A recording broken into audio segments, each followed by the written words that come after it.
വർക്കല ക്ലിഫെല്ലാം ഇടിഞ്ഞ് പൊളിഞ്ഞ് കിടക്കുവാണ്. എങ്കിലും വർക്കല എന്ന് പറഞ്ഞപ്പോൾ വർക്കല കാണാനൊന്ന് പോയി. വർക്കല ചെന്നപ്പോൾ പകുതി സ്ഥലത്തേക്ക് അവർ കയറ്റി വിടുകയില്ല. അവിടെ എല്ലാം കയറ് കെട്ടി വെച്ചേക്കുക, ജാഗ്രതയൊക്കെ എഴുതി വെച്ചേക്കുക. അവിടെ ആ ചെയറുകളിലൊക്കെ പോയി ഇരിക്കരുത് എന്നാണ് പറയുന്നത്. എന്തെങ്കിലും കുറേ പേര് പോയിരിപ്പുണ്ട്. അതിനിപ്പുറ സൈഡ് കയറ് കെട്ടി വെച്ചിരിക്കുന്നു.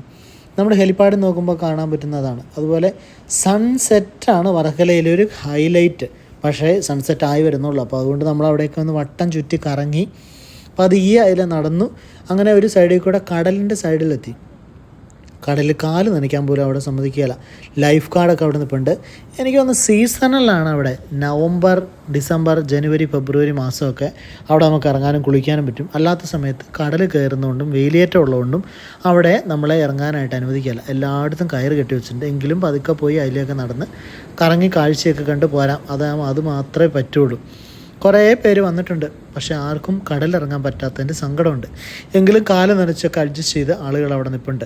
അവിടെ ഇങ്ങനെ ജാഗ്രതാ നിർദ്ദേശം എഴുതി വെച്ചിട്ടുണ്ട്. ഇവിടെ കുളിക്കരുത് എന്ന് പല ഭാഷയിൽ എഴുതി വെച്ചിട്ടുണ്ട്. അതുകൊണ്ട് തന്നെ അത്രയും സ്ട്രിക്റ്റായിട്ടാണ് അത് ഫോളോ ചെയ്യുന്നതെന്ന് നമുക്ക് മനസ്സിലാക്കാം. അതുപോലെ ഇതിൻ്റെ തൊട്ടടുത്തൊരു അമ്പലമുണ്ട്. ആ അമ്പലത്തിൽ നിന്നും ശേഷക്രിയ പരിപാടികളൊക്കെ ചെയ്തിട്ട് അവിടെ കൊണ്ടുപോയി ഇങ്ങനെ കലം ഒഴുക്കുന്ന പരിപാടിയൊക്കെ കാണാൻ പറ്റി. കാരണം അത് മാത്രമേ ചെയ്യാൻ പറ്റുള്ളൂ. അങ്ങനെ കാല് നനയ്ക്കുന്നതിന് അതൊരു പ്രധാനമായൊരു കാര്യമായതുകൊണ്ട് അതിനും അനുവാദം ഉണ്ടെന്ന് തോന്നുന്നു. അപ്പോൾ അത് മാത്രം ചെയ്യുന്നുണ്ട്.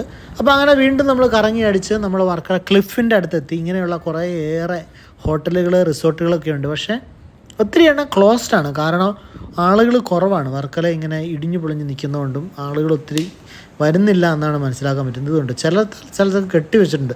നമ്മുടെ ടൂറിസം ഡെവലപ്മെൻറ്റ് കോർപ്പറേഷനൊന്നും ചെയ്യുന്നില്ലെന്ന് മാത്രമേ പറയാൻ പറ്റൂ. നോക്കി ഇടിഞ്ഞു കിടക്കുന്നത് കിടപ്പ് കണ്ടാൽ തന്നെ അടിപൊളി സംഭവമാണ് വർക്കല. പക്ഷേ ഇച്ചിരി ഒന്ന് ഡെവലപ്പ് ചെയ്തെടുത്ത് കഴിഞ്ഞാൽ കിടുക്കാച്ചിയായിരിക്കും.